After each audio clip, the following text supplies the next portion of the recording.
คุณพระศรีรัตนตรัยคุณบิดามารดาผู้ให้กำเนิดคุณครูบาอาจารย์ผู้ประสิทธิ์ประสาทวิชาความรู้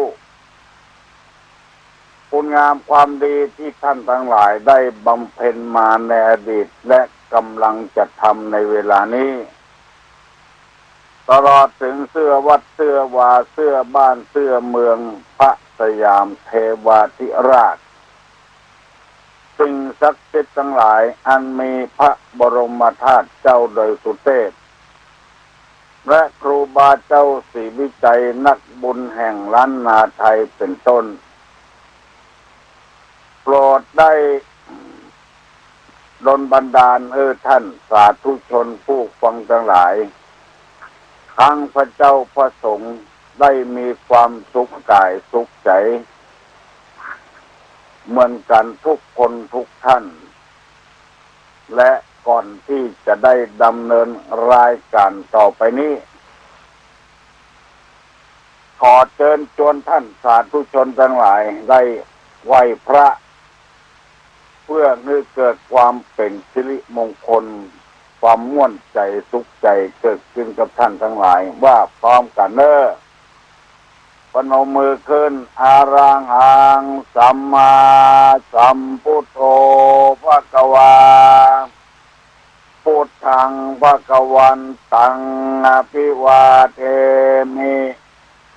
กราบสวากขาโตภควตาธัมโมธัมมังนัมมัสสามิกราบสุปฏิปันโนภควโต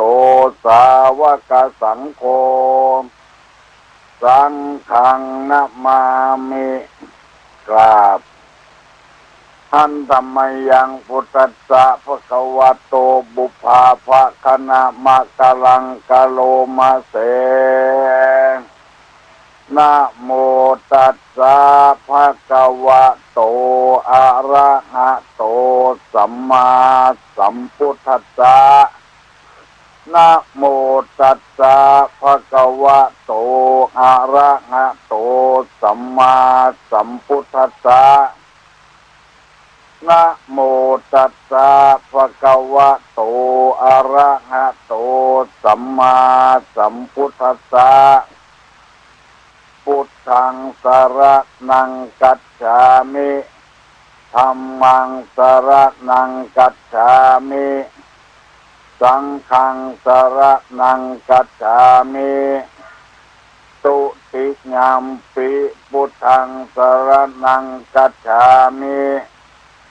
ตุติยัมปิธัมมังสรณังกัจฉามิ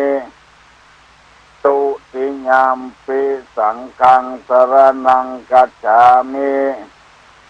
ตติยัมปิพุทธังสรณังกัจฉามิตติยัมปิธัมมังสรณังกัจฉามิตติยัมปิสังฆังสรณังกัจฉามิอิติปิโส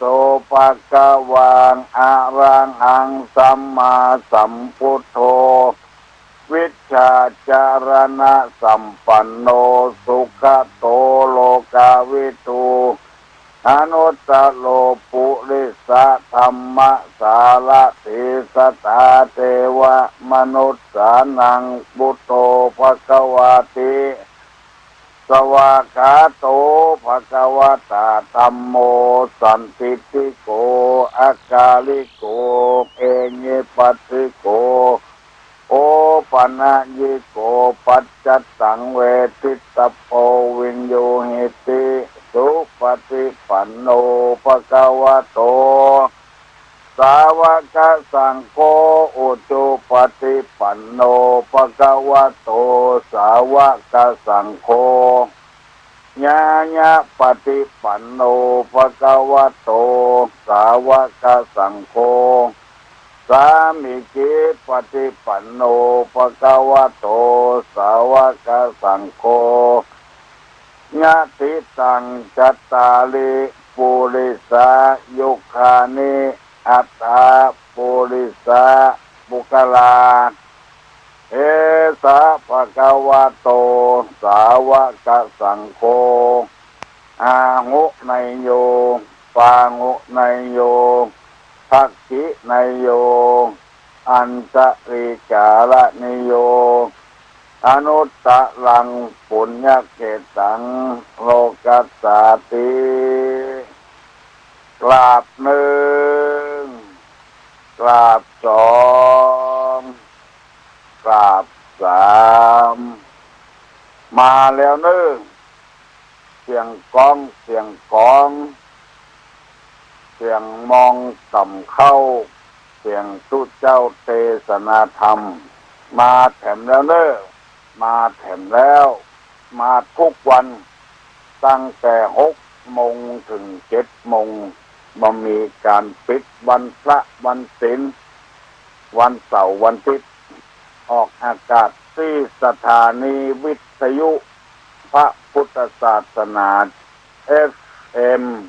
นับว่าเป็นโชคเป็นบุญของเราที่ได้มีโอกาสได้ฟังธรรมเมื่อพระพุทธเจ้าชายสิทธัตถะเกิดใหม่ดาบทเขาเยี่ยมพอหันพระพุทธเจ้าแล้วให้หัวมดแล้วก็ร้องให้พระเจ้าสุโธทนะถามว่าฤาษีท่านดาบทเชื้อใดเป็นชีพระพุทธเจ้าหรือว่าดาบทคนนั้นตอบว่าไม่ใครหัวเพราะดีใจมาหันผลบุญเกิดขึ้นในโลกที่ร้องให้เสียใจเพราะจะบ่ได้ฟังธรรมคำสอนแล้วจึงเสียใจร้องให้อันนี้เป็นดาบทอยู่ในป่าเพราะว่าตัวเองแก่แล้วจะบ่ได้ยินต่อไปเฮาทั้งหลาย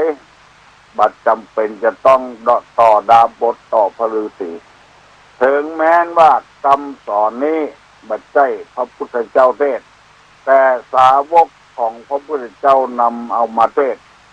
ก่อนนะว่าเป็นคำสอนของพระพุทธเจ้าพระพุทธศาสนาโดยตรงขนาดพระฤาษีร้องไห้บ่ใครได้ยินว่าจะบ่ได้ยินแต่ธรรมะมาถึงบ้านถึงจองเอาแล้วถึงพี่ถึงน้องทั้งหลายเอาแล้วนับว่าเป็นบุญเป็นวาสนาเป็นโชคของเอาที่บรรพบุรุษได้ยึดเอาพระพุทธศาสนาไว้มาเป็นสรณะเป็นที่เพิ่งเป็นข้อปฏิบัติภายในชีวิตของเราเพื่อมีความสุขบานหวานใจดังที่เราเคยได้รู้ว่าบุญบารมีที่เราสร้างมามันสำเร็จเกือบทุกอย่างแต่เพราะความบัดพอใจของเรามาปิดมาบังของเราไว้ยังอยากจะได้ถูกหวยอยากได้มีเงินมีทองอยากได้ของใช้อยากได้เครื่องประดับประดาอันนี้คือความบ่พอใจของเรานั่นเองเราจึงเป็นคนที่อยากจะได้อยู่เรื่อยๆแล้วก็เกิดความทุกข์ใจเมื่อบ่ได้สมอกสมใจพ่อแม่พี่น้องเป็นคนมีบุญกุศลได้เกิดมาร่วมพระพุทธศาสนาผู้รักผู้ใหญ่ในบ้านในเมืองของเราตั้งแต่เจ้าฟ้ามหากษัตริย์ลงมาถึงบรมวงศานุวงศ์และคณะผู้บริหารงานประเทศชาตินับถือพระพุทธศาสนาเขาจึงบ่มีไผมาบังคับเขาทำได้ตามสบายใจเพียงแต่มีคนบอกให้หูเขาหูเรื่องเขาก็มาเขาก็ตั้งใจฟังธรรมข่าวนี้ออกไปอยู่เรื่อยๆข่าว6 โมงมาเจ้าของสถานีวิทยุพระพุทธศาสนาแห่งประเทศไทยได้เปิดวิทยุเรื่องธรรมะวันค่ำคืนหุ่งเพื่อให้คนที่นอนบ่หลับได้ยินคนมีเวลาว่างได้ยินคนที่ทำการทำงานเมื่อคืนได้ยินท่านเหล่านั้นพอได้ยินแล้วจะรู้ว่าอันใดเป็นบาปเป็นบุญเป็นคุณเป็นโทษอันใดเป็นบาปก็จะได้ละเว้นอันใดเป็นบุญก็เร่งท อันใดมีคุณกับตัวก็ได้เลขทำฝากฝังไว้เป็นลูกที่ดีเมียที่ดีผัวที่ดีหัวหน้าที่ดีลูกน้องที่ดีมีหลายคนเคยโทรศัพท์ว่าโอ้บัดเดี๋ยวนี้ครอบครัวของเพื่อนนี่มีความสุขตั้งแต่ได้ยินธรรมะธรรมโมจากสถานีวิทยุพระพุทธศาสนาสถานีวิทยุจุดปฏิบัติการของวัดโสภณารามและที่อื่นๆมาคนมีความเข้าใจเรื่องธรรมะเข้าวัดสาย่างเราเข้าวัดสาย่างมุลีสตางค์ก็ได้เก็บหอมรอมริบบ่ต้องไปเผาเป็นควันบ่ต้องไปซื้อดื่มตัวดื่มยังบ่พอเอาลื้อคนอื่นแถมที่อยู่ในวงเล่าหันมีเต้าใดก็บ่เคินบ่ค้างเขาก็ได้การประหยัดแล้วสังคมก็ยอมรับเอาตัวคนที่บ่กินเหล้ากินยาเพลิดเพลินเจริญหูเจริญตาเราได้นำเอาธรรมะมาเสนอถึงวันเกี่ยวกับจริยธรรมและคุณธรรมของพ่อเฮือนแม่เฮือนที่จะอยู่ด้วยกันและมีความสุขบานหวานใจดังที่ได้เสนอไปแล้วว่าลูกบ่าวก็ดีลูกสาวก็ดีจะไปอยู่บ้านเปิ้นลูกบ่าวจะไปอยู่บ้านเมียลูกสาวจะไปอยู่บ้านพ่อเมียแม่พ่อผัวแม่ผัวปกติธรรมดาแล้วพ่อก็ดีแม่ก็ดีเปิ้นจะสั่งจะสอนลูกในก่อนเหมือนกับมนัดบอยก่อนขึ้นจะขึ้นชกที่เลี้ยงจะต้องดูแลปอกคอยสั่งสอนเพื่อจะให้นักมวยได้ชนะมันบุกเข้ามาเขาก็พยายามถอยอย่างชั้นเชิงถ้ามันเปิดหน้าเปิดตาเปิดที่ข้างเปิดที่ปุ่มมือกดชกทันทีโปรโมเตอร์โคตรจะได้สอนไว้เป็นอย่างการที่เขาไปครองชีวิตเป็นผัวเป็นเมียกันนั้นโคตรหรือว่าโปรโมเตอร์ที่เลี้ยงจะต้องสอนในก่อนนั่นคือพ่อคือแม่เป็นผู้สอนลูกบ่าวลูกสาวของตัวเองที่ได้เสนอไปแล้ว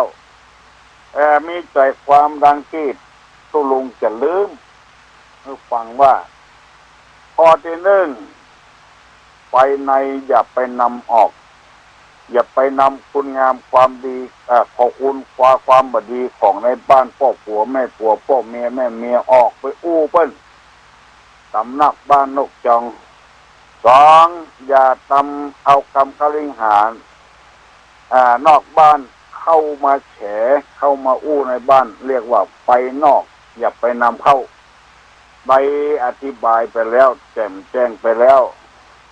สามรู้จักตอบแทนแก่ผู้ที่เคยให้หรือรู้จักให้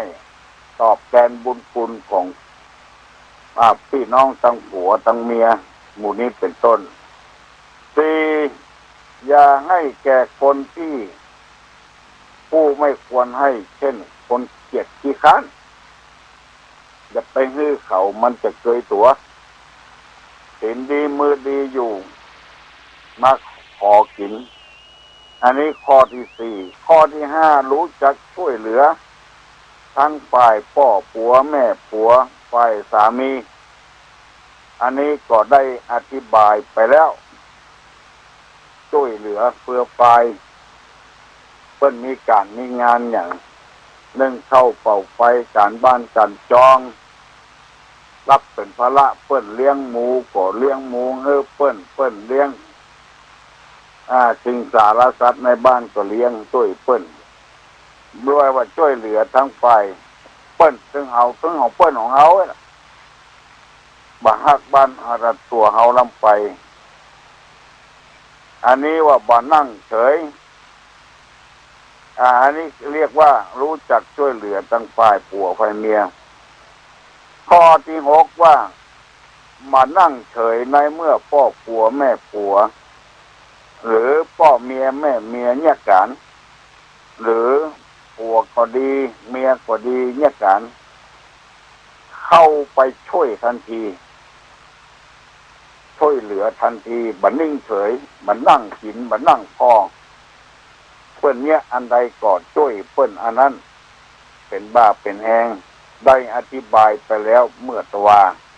ข้อที่7นี่เปิ้นบอกว่าไม่บริโภคก่อนพ่อผัวแม่ผัวก่อนพ่อเมียแม่เมียหรือก่อนผัวหรือก่อนอันนี้โดยเฉพาะยิ่งบักกินเข้าก่อนผัวถ้าผัวมาเมื่อใดก็กล้วยกินเมื่ออันบักกินของไฟของมันอันนี้เมื่อนางวิสาขาจะได้ไปแต่งงานนี่พ่อแม่เปิ้นได้สอนว่าจะบักกินก่อนเปิ้นก่อนพ่อผัวแม่ผัวก่อนพ่อเมียแม่เมียบักกินก่อนผัวบักกินก่อนเมียเวลากินนั้นคือมีความสุขถ้าเฮาลักกินก่อนซ่อนกินลูนนี่มันส่อว่านิสัยนิบดีต่อใดมีอันใดก็สู้จู้กันกินจนพอหมดพอเสี่ยงบ่มีก็หามาทำไมตึงของเปิ้นตึงของตัวบางทีนี่ถ้าเฮาไปกินก่อนเปิ้นมันจะย่ามตัวเนี่ยกินเสร็จแล้วก็กินแล้วก็ไปการไปงานบัดเดี๋ยวนี้บ้านเมืองมันเจริญขึ้นมาถ้าไปกินก่อนพ่อผัวแม่ผัวก่อนพ่อเมียแม่เมียจะบัดตันเนี่ยกันก็ต้องแบ่งไว้เป็นสัดเป็นส่วนไม่ใช่ว่าเป็นที่ซากเราละว่ากันโตกันพ่อเมียแม่เมียพ่อผัวมาแม่ผัวมากินหาทางหลีกเลี่ยงแล้วก็อู้ให้เปิ้นเข้าใจผมก็ดีน้องก็ดีจำเป็นจะต้องกินก่อนเน้อขอพ่อแม่ได้หูตัวอันนี้เขาจะปลอดภัยกับเขาถ้ากินละกันตกไว้นั่นมันบ่ค่อยดีละอันนี้เป็นว่าจะไปกินลักกินก่อนต้อนกินลุ้นกินตรงหน้าตรงตากันถ้ามันจำเป็นเขาก็มีทางหลีกเลี่ยงได้บักกินลักบักกินซ่อนบักกินอันนี้เป็นข้อ7ไม่บริโภคก่อนพ่อผัวแม่ผัวคนอันนี้มันจะต้องหูเองถ้าหูเองบ่ได้ก็ต้องพ่อแม่ได้สอนไว้มีหลายละพิษหัวกันบ่ถูกบ่ลงกัน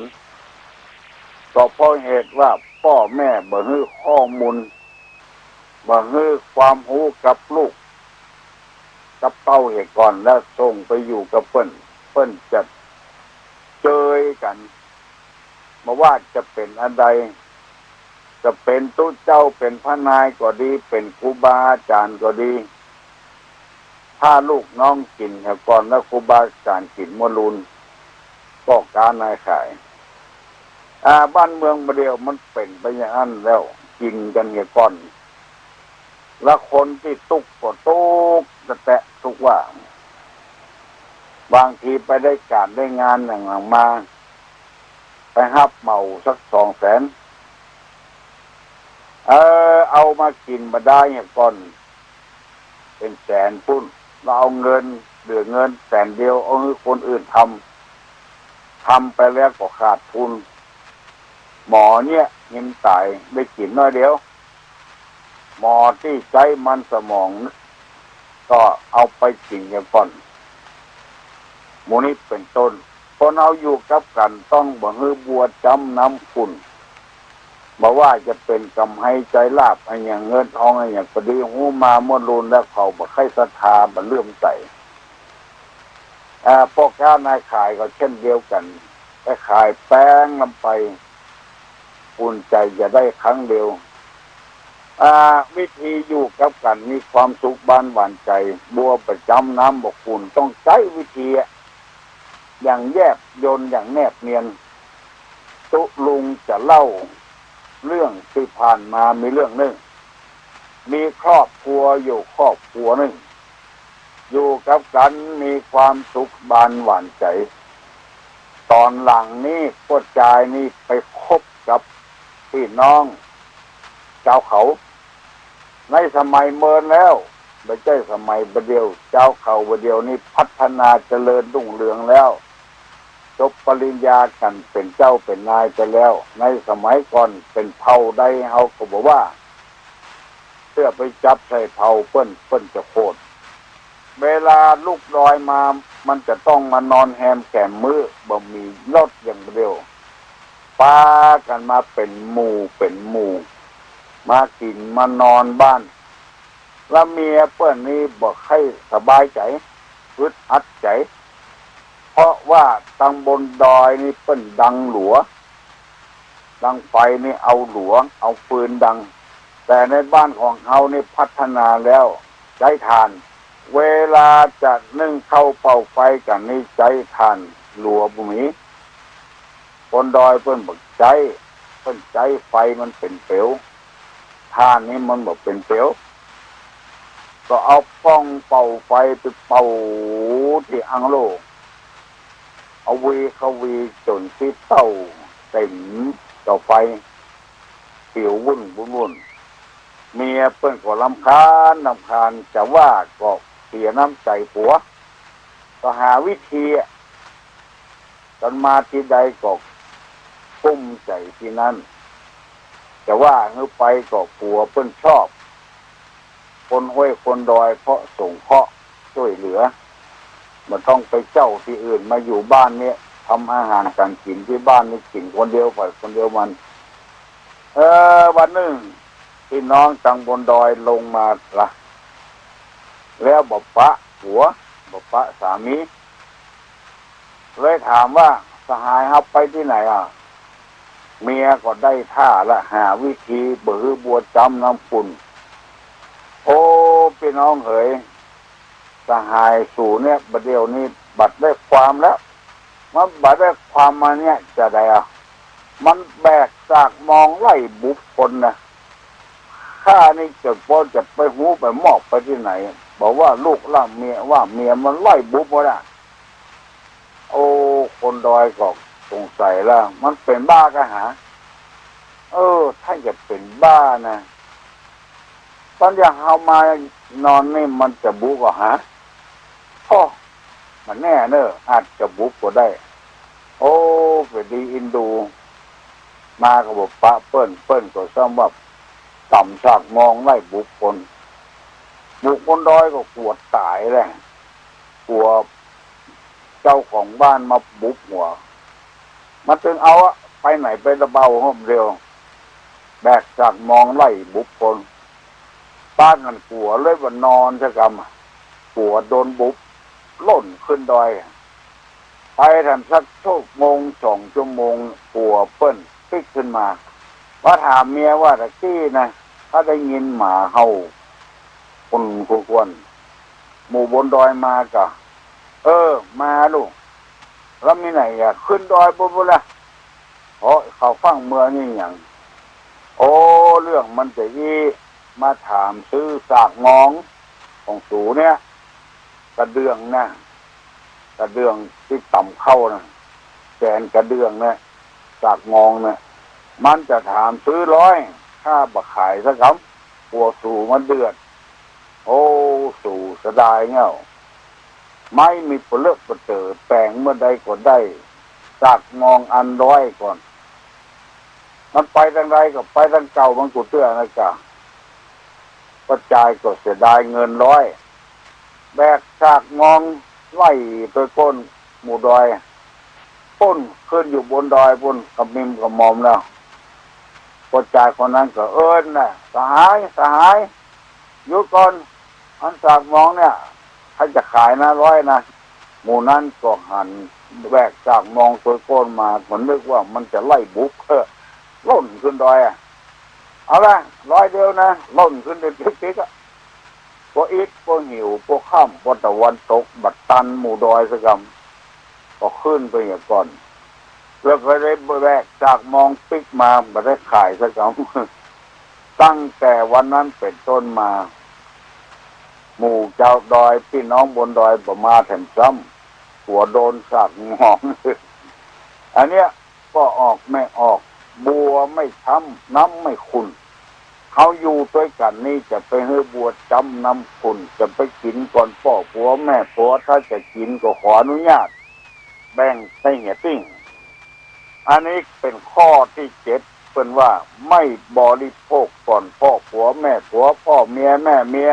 หรือกินก่อนผัวกินก่อนเมียนึกกินด้วยกันแล้วอู้กัน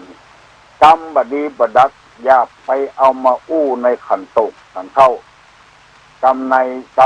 จะไปนำออกกรรมนอกจะไปนำเข้ากินก็อู้กันดีๆเวลากินเข้านั้นมันมีความสุขตั้งคนตั้งกินก้มหน้าก้มตากินก็บ่ม่วนกินด้วยกันพ้องอู้ด้วยกันพ้องอันนี้แกงหยังอันนั้นแกงหยังเพชรกาเก็มกาอย่างหมู่นี้อู้กันโล่งทรงกันปออย่าไปเอากรรมที่มันโศกมันเศร้ามาอู้คำกันตกกันเข้า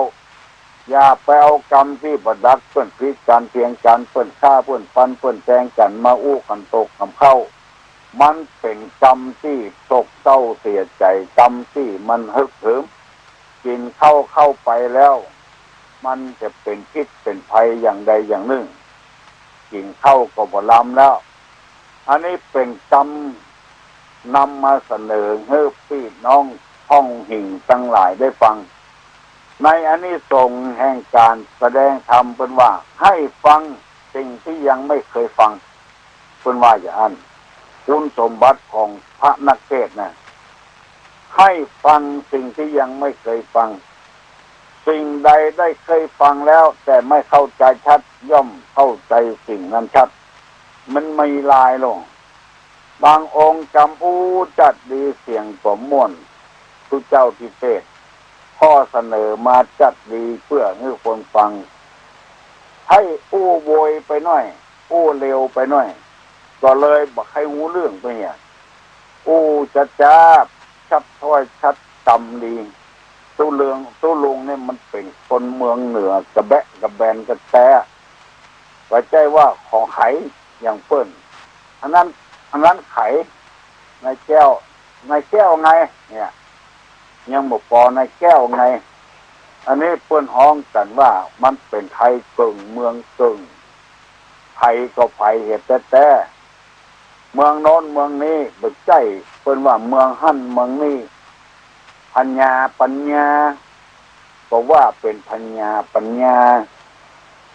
บอกว่าพญาปัญญาพระพุทธเจ้าคนบัดเดียวเนี่ยว่าพระพุทธเจ้าความจริงมันก็ถูกแต่ว่าเอาว่าเจ้านี่ไม่ใช่เจ้าบัดเดียวจะบอกว่าเจ้าคนแต่ก่อนบอกว่าเจ้าพระพุทธเจ้าหมู่นี้เป็นต้นมีทำร้ายกรรมที่คนบัดเดียวนี้อู้เมืองบัดชัดอย่างที่ตุลุงว่าคนแต่ก่อนนี่ชอชิงบ่มีชอช้างบ่มีตัวสอมดไอโชดก็เป็นไอโซดนะเฉยก็เป็นเฉยนะบางกรรมที่ควรจะดีว่าอย่างว่าสันดอยเนี่ยของว่าฉันดอยมาโดยไผ่มากับบาฉันบาโฉมที่ไปเหตุก็มีบัดเดียวนี่เนี่ยอย่างตุลุงเล่าให้ฟังครูบาเปิ้นบ่มีชอชิงชอช้างเปิ้นฮื้อไปสอบอุปัชฌาย์กรรมการเปิ้นบอกว่าลองว่าอุปัชฌายโยเมพันเตโหหิเปิ้นก็บอกอุปัสสายโยเมพันเตโหหิไม่ใช่นะครูบาอุปัชฌายโยอุปัสสายโยเลยสอบตกมาได้สกรรมปิกมาเปี่ยบ้านเดือดเขาจะสร้างมหาห้าอย่างครูบาก็ซอซิ่งกับซอสร้างเนี่ยสอบตกไปเนี่ยหมู่นี้เป็นต้นเพราะฉะนั้นเขาจะเสนออย่างนึกเปิ้นได้ฟังนึกเปิ้นได้เข้าใจต้องชัดถ้อยชัดคำเล่าจัดจ้าบัดถ้าเล่าเร็วบัดถ้าเล่าโวยบัดเดียวตะกอนนี้เปิ้นว่าโวยไปพอคนเมืองบัดเดียวนี้เป็นเร็วเป็นอย่างมดบ่โวยละหนูนี้เป็นต้น ป่อออกแม่ออกพี่น้องทั้งหลายเฮ้ยลุกเนื้อไผ่ยังบ่ลุกเนี่ยเน้อพัฒนาวัตถุเจริญฝันใดก็จ้างถ้าคนบ่มีศีลมีธรรมนี่จะอยู่บ่ม่วนมันลุเว้ยหลางเว้ยอันนี้พัฒนาบุคคลตัวหน้าจมตื้นหน้าเอาเป็นตัวอย่างขององค์การบริหารส่วนตำบลต่างๆได้ช่วยเหลือถึงทุเจ้าถึงพระนายมีกำลังใจ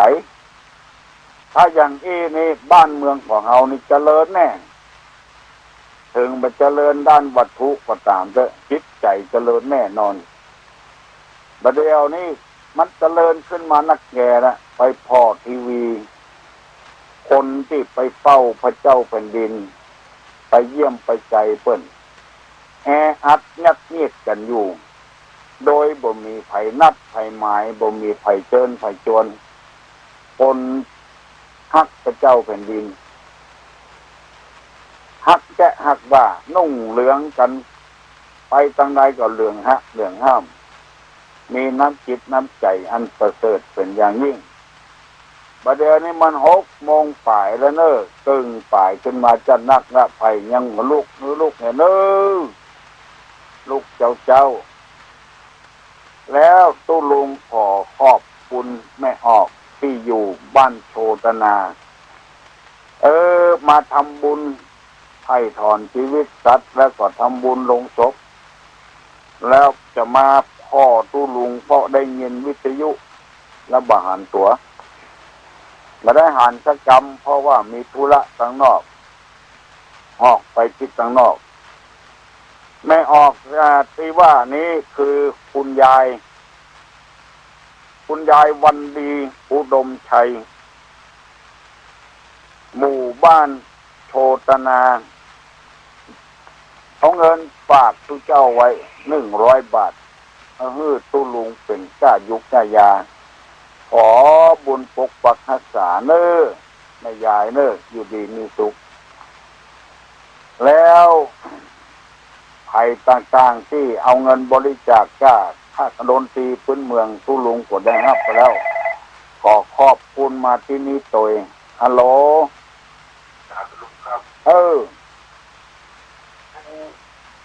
รู้ว่าจะเป็นเรื่องของเราข้อมูลมาบอกกันเป็น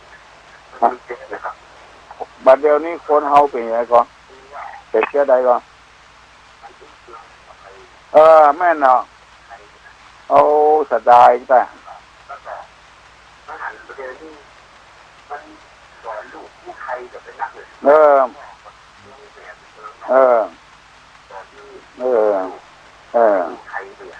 แม่อุ้ยก็ลวดไม่รู้ไม่รู้ก็ลวดอู้ไทยโดยหลานเป็นไงลูกสังเกตว่าฝ่ายเจ้าหนึ่งใครมีนั่นเป็นอันสอนข้าเป็นอ่ะโอ้เสียดายเนาะพ่ออุ้ยแม่อุ้ยก็ห้องเป็นยายจ้ะเป็นปู่เป็นตาเป็นเห็นล่ะโอ้เสียดายเขาว่านะ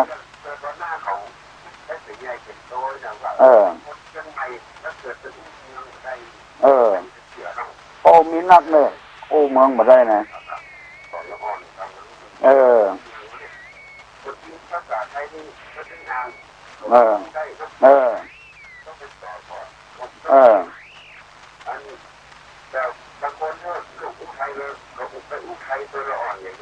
มันตึกให้อู้เมืองตึกก็แนะนำไปทางไทยว่าแต่เสื้อไม่อุ้ยนะยานี่ใช่ไหมไม่ใช่อู้ไทยก็ไม่ได้ถูกเงินดีเนอะโอ้โหคนเอาอยู่รับกันอู้กันด่งส่งกันปอเป็นคนเจ๊ะตัวลุงเงินดีเงินบานตัวเฮาเสนอแนะให้กันนะกลัวมันอย่างกำไทยนะโอ้ง่ายนี่จะตายแต่ว่าของมันชัดถ้อยชัดคำกันน่ะของกู้คำเมืองตัวกันเนี่ยมันม่วนนะสืบไปหลาย10 ปีฮัลโหลเจริญพรโอ้ปัญหาแหละ เออเป็นพระเจ้าเออเออเออเออเออตุลงใครเงี้ยอย่างนั้นเนาะพนมมือขึ้นแล้วก็ลวดเกณฑ์นะมันจับสามเตื้อนี่มันไข่จ้าไปหน่อยเฮ้ยแต่เกณฑ์พระเจ้าก่อนอย่างเดียวกันนะพนมมือแล้วก็ลวดเกณฑ์เนี่ยแล้วก็พนมมือมันโวยแถมหน่อยถ้าแต่งให้ดีแต่ในของเขาจะได้ตกแต่งดาตานแล้วก็ไหวกราบสามเตื้อก็ดิ้งสามเตื้อนี่มันเต็มใจอย่างเขากินข้าวกำเดียวน้ำมันแค่อิ่มเนาะถ้าสามกำนี่ก็ตุ้นต้องไปละแบบมาเหมือนกันกับเป็นอย่างเรื่องนี้นะแบบพิษแบบทุกได้ยินกัน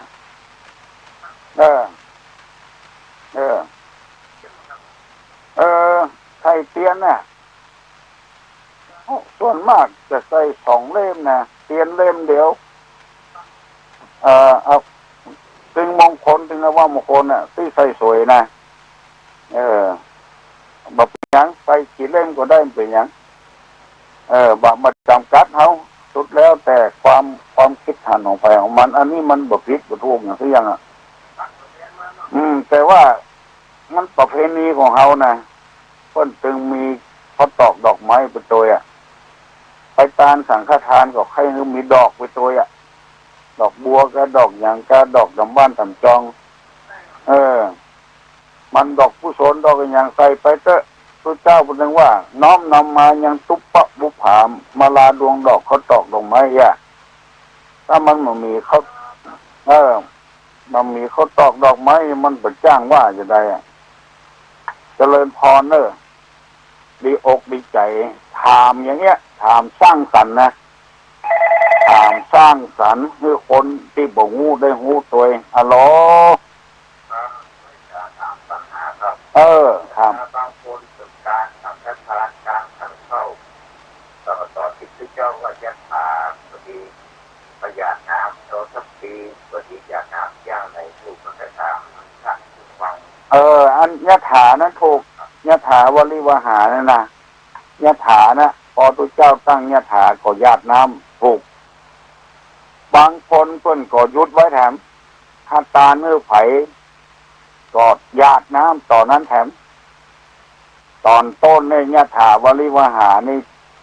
ญาติตัวเก่า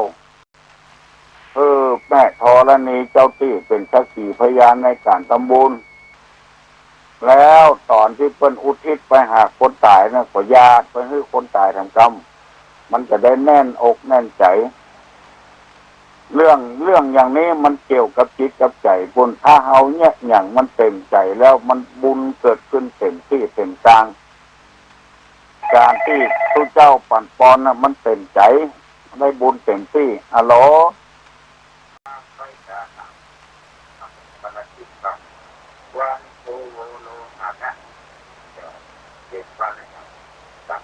ครับยินดีครับวันเทโวโลหะนะเป็นวันที่พระพุทธเจ้าได้ไปโปรดพระมารดาแสดงธรรมแก่พระมารดาแล้ววันออกพรรษานั้นชื่อว่าวันเทโวโลหะนะวันที่พระพุทธเจ้าเปิดโลกเสด็จลงมาจากสวรรค์แล้วลงมาพุทธบริษัททั้งหลายหันว่าพระพุทธเจ้ามาปากันทำบุญตักบาตรวันออกพรรษาวันเทโวโลหะนะขอรวดตอบให้คนอื่นตอบมันจ้าเพราะคนฟังมีนักมีหนาวันที่12 เดือนสิงหาคมเป็นวันแม่ที่วัดโสพนารามนี่มีพุทธบริษัทอุบาสกอุบาสิกา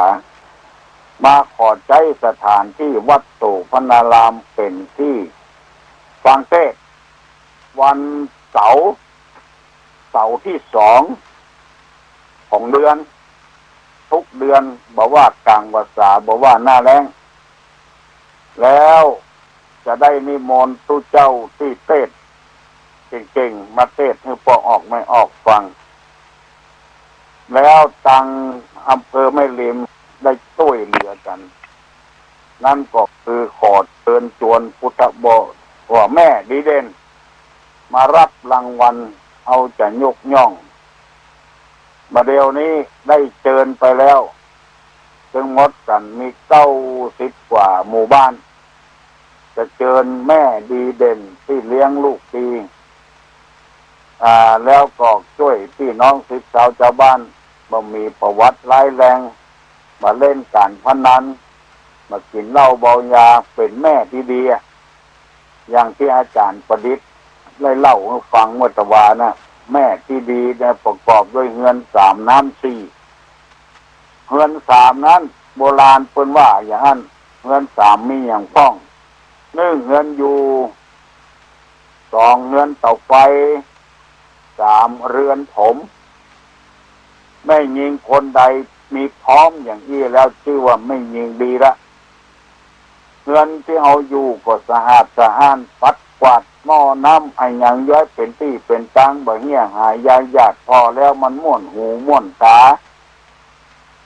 แม่บ้านจะต้องปฏิบัติปัดโป่ผ้าของผัวไว้ติ้งผ้าของเมียไว้ติ้งตามกลางล่างกลางควงก็สะอาดสะอ้านมีปลูกต้นไม้รดน้ำต้นไม้อันนี้ห้องว่าเงินอยู่เงินเตาไฟก็เรียบร้อยหมดมีกูอย่างหม้อให้ตะไลปากบ่ต้องไปกู้ไปยืมของไผเข้าวิทย์แรงแกงวิทย์หม้อบ่ต้องไปยืมของไผสะอาดสะอ้านบัดแจ้ถ้วยวละไว้เมื่อใดก็บ่ล้างสักเตื้อบัดแจ้ผ้าละไว้เมื่อใดก็บ่ซักสักเตื้ออันนี้เรียกว่าเงินเตาไฟเงินผมสระผมสะอาดสะอ้านหวีผมเพื่อมันเหมาะกับใบหน้าใบตาใบใจตัดอย่างกดใจเงินผมงามนี่ไปพอเจ้าพอนายเปิ่นฝ่ายมันงอนนั่นเรียกว่าเงินผมมันมีกลิ่นเหม็นเงินอยู่เงินไฟเงินผมน้ำ4นี่คือน้ำกินน้ำใจน้ำการถึง4อย่างนี้ครบบริบูรณ์หมดขอเชิญชวนพวกออกไม่ออกโยมทั้งหลายวันใดวันพระวันศีลอาหารการกินไปใส่บาตรญาติปกแต่ว่าไปนั่งอู้กับพระเจ้าโอ้ตุลุงบัดเดี๋ยวนี้คนเข้าวัดเข้าวากันนักการขันเข้าขันน้ำกันเป็นที่น่าชื่นอกชื่นใจพระเจ้าแต่ละตำบลแต่ละอำเภอนี่กดจัดกันไปฟังเทศเป็นหมู่ตึงตำบลนะไปรวมที่เดียวกันอันใดบ่มีที่มันดีๆอันใดมันบ่มีเขาซ้อหาเขาใส่กันพร้อมหน้าพร้อมตากันในวิหารก็ได้ในศาลาก็ได้สุดแล้วแต่ที่เขาจะทำกันวันนี้นี่พอออกไม่ออกหายไปไหนหมดเนาะเมาฟังตุลุงอู้กับวัดจะใดบ่ฮู้มันให้ขยัดไปคนที่อู้เหมือนก็โดนแซว การตอบปัญหาก็โดนแซวกันเบ้อตุลุงจะได้นำมาเสนอถึงวันใครบ่เข้าใจอย่างโทรมาเนอะ0531210058ฮัลโหล3เตื้อแล้วเนอะตั้งต้นเป็นบูชาเนี่ยควรจะตั้งซ้ายตั้งขวาตั้งก่อนที่อธิบายครับถ้าอันนี้ส่วนมากเป็นอย่างเงี้ยในสถานที่ต่างๆตั้งใดก็ได้ที่มันสะดวกนะซ้ายก็ได้ขวาก็ได้ในวัดในวิหารก็ตั้งได้สุดแล้วแต่ความสะดวกบ่มีผิดบ่มีถูกอ๋อฮะโอ้ยังฟังอยู่ โอ้ต้งหัวจ้างละปูนน่ะละปูนน่ะโอ้ดีแต่เนอะเพิ่นฟังกันหลายก็ฮะเออบอกเออเออนักเรียนก็ฟังแหละโอ้ดีแต่เนอะสาวบุญรักษาเนอะเฮามันบ่มีเงื่อนมีงำอย่างโอ้มาทีละฮัลโหลเอออืม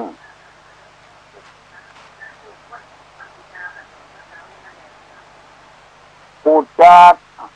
ปูจาถ้าลดเคาะในเปิ้นปูจาเมื่อคืนถ้าสืบชะตานี่คนเฒ่าคนแก่เพิ่นว่าเวลาตะวันขึ้นน่ะชะตาจะขึ้นโดยตะวัน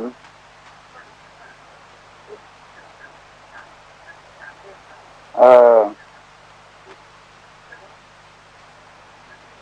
อืมไฟนี่มันกำจัดความมืดอะเอาเมื่อค่ำก็ดีได้ถึงหมดอ่ะปูจาตัวการนั่นน่ะวันเดือนปีเกิดปูจาติดตาเล่มรถเคาะเล่มเนาะแล้วก็อย่างก็ปูจาฮับโจกเนาะปูจาฮับโจก3 เล่ม 3 เล่มเอาไว้มาแรงนะเอ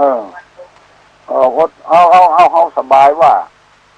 เอาสบายว่ากินข้าวกินน้ำอาบน้ำอาบผ้ากินข้าวกินน้ำแล้วก่อนจุดอะเนาะจุดเอาอธิษฐานนี่เอากำเมืองเขานี่ก็ได้ที่เขาจะอธิษฐานนะขอเคาะไปก็ลบก็ไปหายไปเงี้ยเนอเอากำเมืองเขาเนี่ยไม่ต้องเอากำมาเลียมันง่ายดีแล้วก็กำหมดนี้มันถึงบ้านไผ่บ้านมันโน่เนาะเออประเดี๋ยว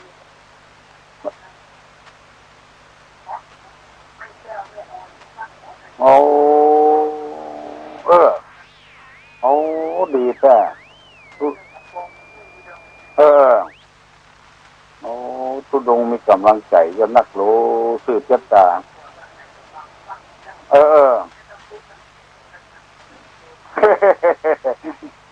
อฟังของเพื่อนนะเนาะโอ้ยินดีนะโยมเนอะบุญรักษาครับอายุมั่นยืนยาวหิมาก้าวขึ้นมีโชคมีลาภ05312105 8ฮัลโหลโอ้เจริญพรเออแหละเออ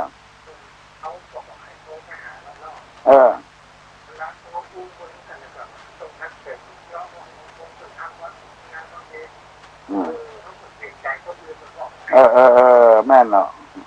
เออ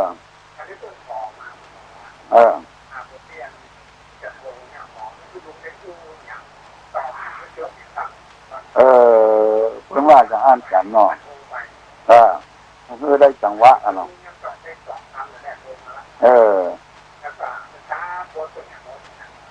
อืม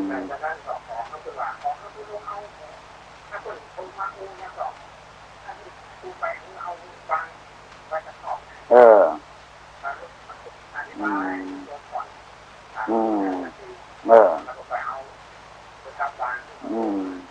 เนาะ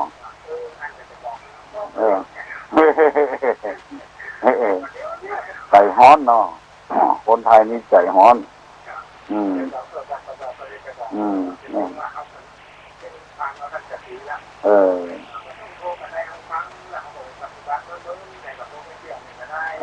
เนาะ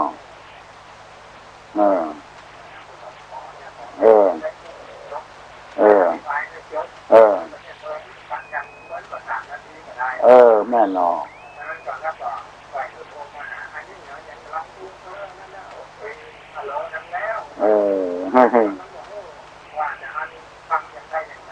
อืมโอ้ อ้หันใจกันโอ้หันใจกันอู้อืมอืมครับเอออืมอืมเจริญพรเนอร์ปัญหาเนอร์ฮัลโหลเออ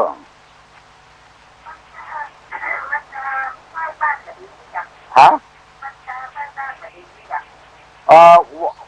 ถ้าวันตาหลวงนะเพราะว่าที่เฮาจะสุมาวันตานี่คือสุมาลูกมันมีเจติยังสัพพังสัพพตาในสุปฏิวิสามีหันหมดอ่ะ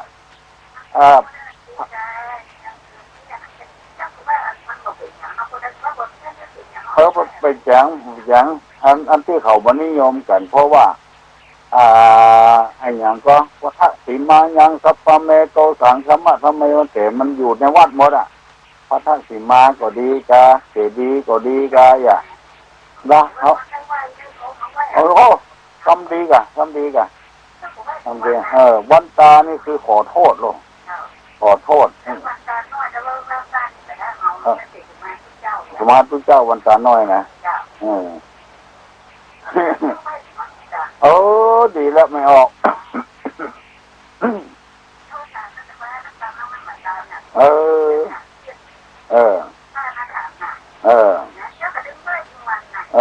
ไว้เถอะ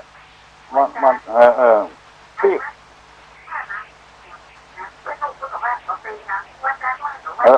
เขาไปถามมาแล้วก็จึงถูกหมดเอาไว้คนเดียวอย่างมันก็ได้จ้ะมันมีปัญหาอยู่สลับปีเท่ากัน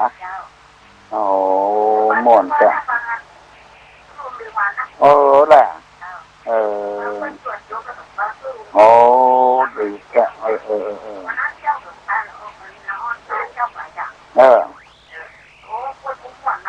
ร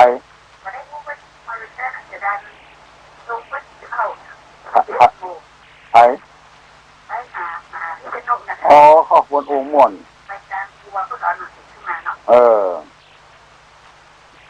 ดีอ่ะองค์มนตัวเจ้าประเดียวนะมาถ้ากลัวสวกละมีบางตนยังเอาอยู่มันตัวเจ้าแก่ละเปิ้นบากจะไปโคดเขาสอนเปิ้นโลภะโทสะโมหะสอนเปิ้นแล้วตัวที่โคดไปได้ยังไงไปได้ยังไงอย่างสบายดีไม่ออกมันมีคนสืบชะตาตุลุงเจ้า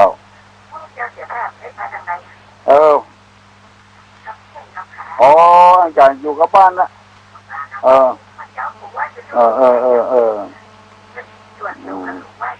วันศีลวันธรรมนุ่งขาวห่มขาวเนี่ย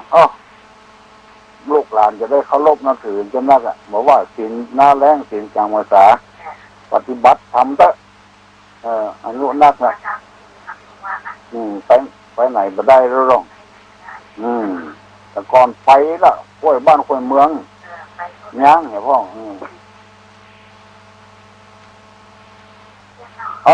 บุญรักษาเนอะเจริญ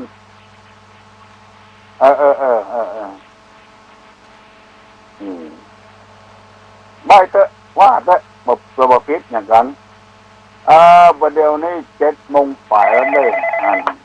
กันเดียวทุลุงจะปั่นปอนแล้วเนอะฮัลโหลครับ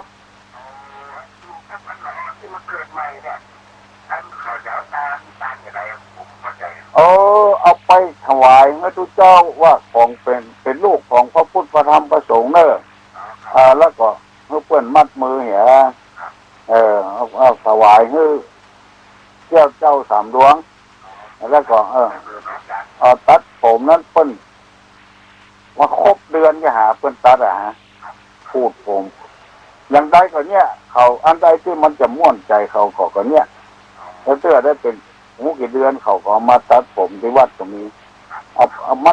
มันเป็นจะได้ให้มันตัดเลี้ยงง่ายเนาะเกิดวันเสาร์ก็วันอย่างหลองอ่อนเกินไม่ส่วนมากที่ตู้ลุงจังมัดมือนะ ละอ่อนเกิดวันเสาร์วันเสาร์มันแหงถ้าเป็นลูกคนเก่าทำแหงคนจีนนี่ถือขนาดละอ่อนฮะ